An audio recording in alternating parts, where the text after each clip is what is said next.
Today, we're going to talk about how our bodies change when we get older. The main changes are muscle loss, more body fat, especially around midsection, and weaker bones. This means our muscles get smaller, our bodies store more fat in places like the stomach, and our bones become less dense, making them more fragile. That's why you see a lot of older people, when they fall, they'll break something more than a little kid. When he falls, he just scrapes his knee. Nothing really more damaging. And so the big question is, why do these changes happen? Why do our bones get more fragile? And why do we have more muscle loss?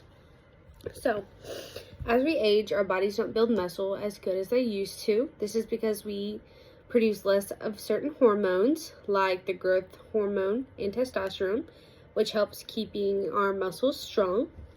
We also lose some nerve connections to our muscles, making them weaker.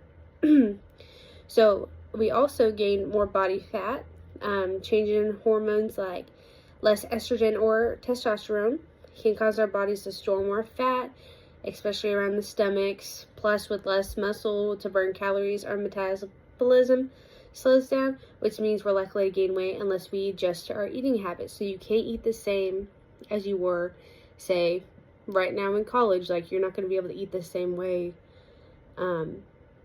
when you're older, because you're going to put on that weight a lot more than when you were younger. So as we lose hormones that keep our bones strong as well, like estrogen and testosterone, our bones start to break down faster than they can rebuild. That makes them thinner and prone to fractures.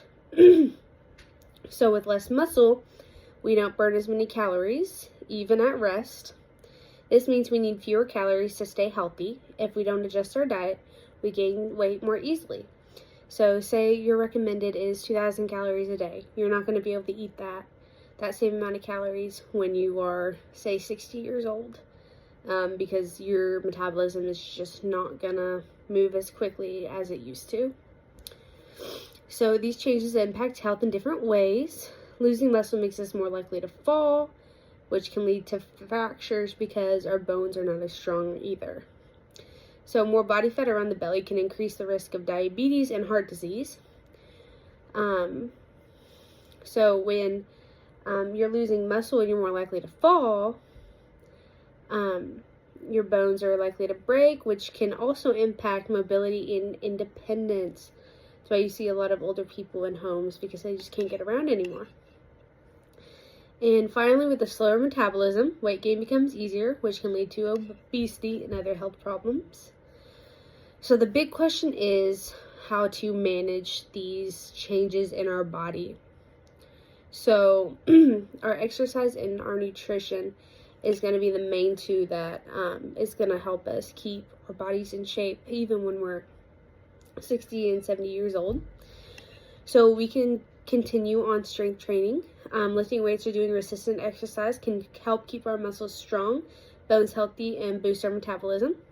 So even if you can't go to the gym and squat 300 pounds, even just taking like a resistant band and doing some work with that can help significantly. And then activities like walking, swimming, or biking can keep our heart healthy and help manage body fat. So even if that means taking 45-minute walk around your neighborhood, that's better than nothing. So yoga and stretching is also a big thing to help reduce the chance of falling and helps with our coordination. In my opinion, the biggest thing is nutrition. So eating enough protein is very important, and it helps maintain the muscle. And older adults should aim for around like 1 to 1.2 grams of protein per kilogram of body weight each day. They also need to be having a good source of calcium and vitamin D. Those nutrients support bone health and can be found in dairy products or supplements. They also need to be consuming healthy fats and antioxidants. So foods with the omega-3 fatty acids like fish and antioxidants like fruits and vegetables help reduce inflammation and support metabolism as well.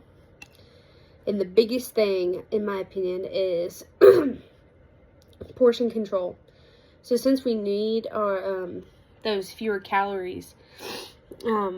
It's important to not overeat. So it's when we do small in our portions, we need to make sure that they are nutrient dense, lower calorie foods to avoid the weight gain. So if you follow those exercises and nutrition tips, it can help older adults manage the changes in their body composition to stay healthy, strong, and independent as they age. Thank you.